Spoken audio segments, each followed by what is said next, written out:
Hey everyone, welcome back to Apollo Art Analysis. This episode, we're going to be checking out a piece by the established glitch artist known as Zombtendo. This episode, we're going to be talking about applied motion, we're going to talk about glitch art, and we're also going to talk about what it means to break your own heart. So let's jump right into it. So whenever you first see this work, really met with a lone subject being impaled by this strikingly sharp spike here. Your first impression is likely one of shock, as we just stand struck by this incredible scene before us here. And so there's really no doubt that our subject's placement in center makes them really hard to miss, right? We also see this aided with this kind of light and dark contrast against that midnight black background. Of course, that dark background is the perfect backing to allow that emphasis to the highest degree possible. And so in the realm of color, we really know a monochromatic scheme here. So of course we have that black background, so that monochromatic set upon that black background. So we see this here. Of course, when you have a monochromatic scheme, then any element who happens to have that color is going to be intensified to the highest degree possible. So we certainly see that here, right? The eye is drawn and focused directly on our subject here. And so we see this really unique result,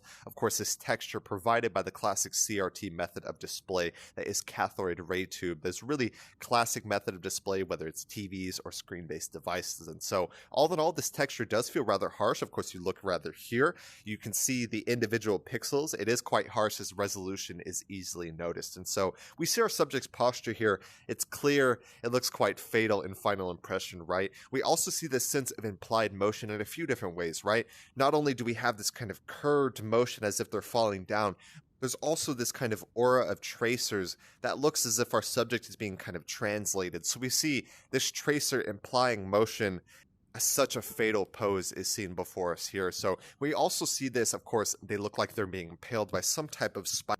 Goes directly through the heart. Of course, the subject kind of falls back as a result of that. So all in all, very harsh when we're looking at this here. And you'll even see, of course, right where the spike comes out, we see this kind of crystalline shattering of pixels. So not only does that add a bit of visual energy to the work, but that's working alongside this kind of aura of tracers to just invigorate the spatial composition. And so all in all, you'll see that energy as a result of not only those tracers, not only that kind of shattering of pixels, not only the curved forms, but also this intense light, right? You have this bright white light set upon that. Wow, oops. You have that bright light set upon that white background. So all in all of those are contributing to an immense amount of visual energy within the work before us here. And so the work is entitled Break My Own Heart, so that does kind of give us a good insight of what this work means. And so with this in mind, there are a lot of mistakes throughout life that are going to be self-inflicted. But despite this, you must ask yourself if those self-inflicted wounds or mistakes are going to be enough to send you falling into the void, right? So really important questions, don't let those mistakes in life kind of get you down and be the end of you. Rise back up and kind of rebirth from that. And so with this in mind, what do y'all see when you view this piece? How do you feel when you view this piece? And how do you think those elements are kind of working together to result in that experience? All very important questions when we're looking at this work, of course. This is a glitch art piece, so it's coming from the glitch art movement.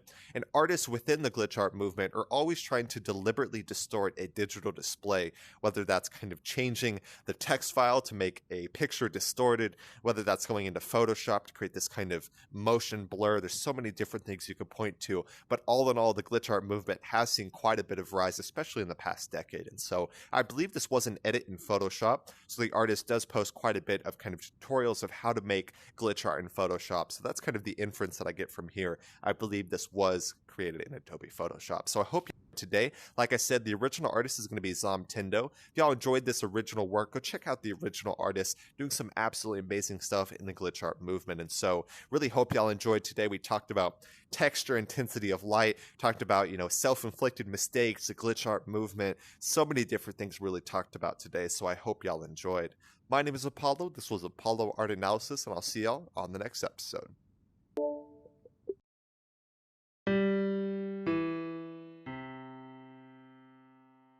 We hope you enjoyed today's episode. If you'd like to support our work directly, please check out our Apollo community tokens. Apollo Art Exchange is an ecosystem of art appreciation which elevates artists each and every day. Thanks for listening.